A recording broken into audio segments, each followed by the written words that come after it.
So the gang is back in Miami. Apparently, Vishal doing all those V shots ended up blacking out and sleeping in Amrit's room and his husband's room. If I were his wife, I'd be pissed because you getting that drunk is making me feel like you're not super confident in marrying me. Then they get back to Miami and we find out the marriage is not even legal because they didn't take their license or they didn't, I don't even know, they didn't get the license, which makes no sense. I mean, I think Risha is a lawyer, if I'm not mistaken, and his best friend is a lawyer. Like, that's the one thing that should have been on everybody's mind. So why was this big thing skipped?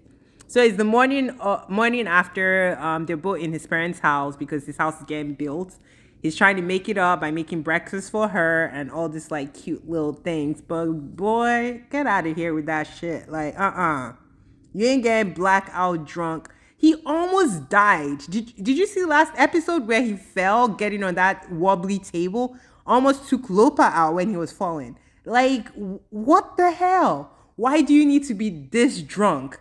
Like, I understand, like, maybe you have social anxiety and you just want to let a little loose. But bro was drinking like he was trying to die. He had too many shots to count. I lost count when they were on the beach. Plus, they had like an after party and an after party. And I'm like, I don't even think this is good for anyone to consume this level of alcohol. Like, what the hell is going on?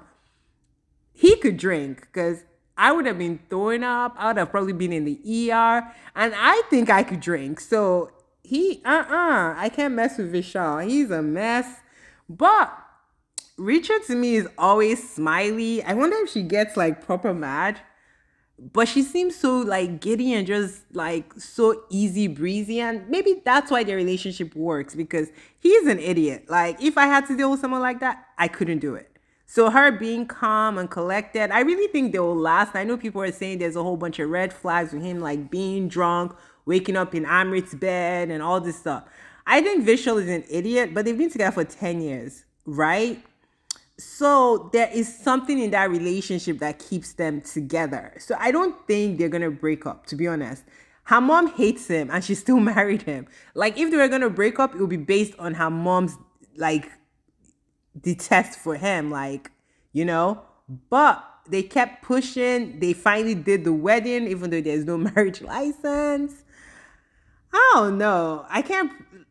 I want to say I think they're gonna last, even though the relationship seems wonky. But it's been wonky from the get go. Like the moment we met them, we thought they were gonna break up, and they didn't break up.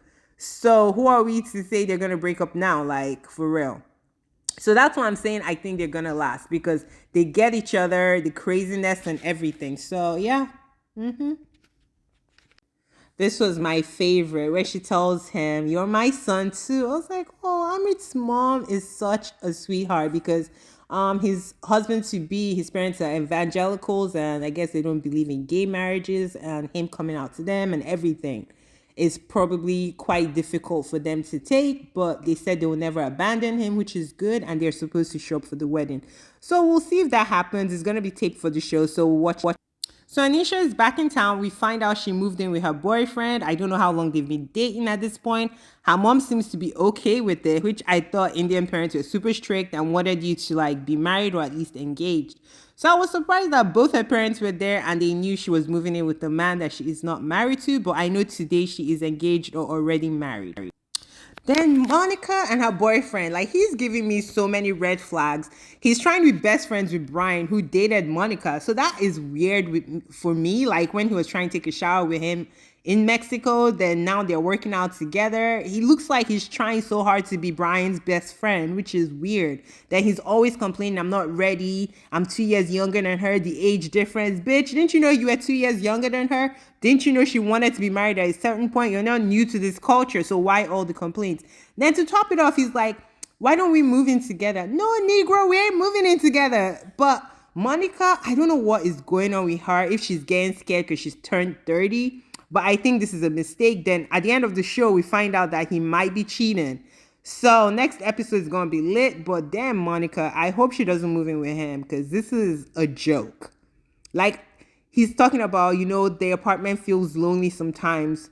Yes, because you're alone and you're not married. If you want somebody in your house 24/7, put a ring on it.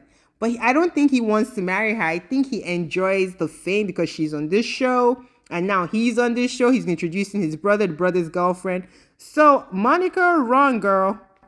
So Anisha is in town, which, I'm like, whatever. She's acting like this whole new relationship, like she's better than everybody. Even when she came for the wedding, she was kind of like her nose up in the air, like, bitch, who are you? Why are you feeling yourself? And then she doesn't even apologize to them. Like, I don't think what they're asking for is unreasonable. They're saying, why didn't you just communicate with us? She's like, well, I put my relationship before y'all. I felt lonely all these years. Meanwhile, she was trying to sell it to us all those seasons ago that she was okay being alone. So, or being single, not being alone. But like, now she was sad and she's being like a bit narcissistic. Like, girl, just apologize.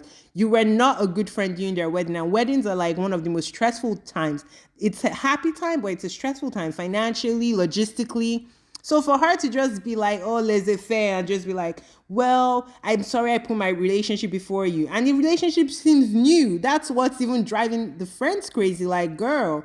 And I like what Richard said. Richard said, I think you could have just told him anything. Like, you just kind of ghosted, and that's the problem.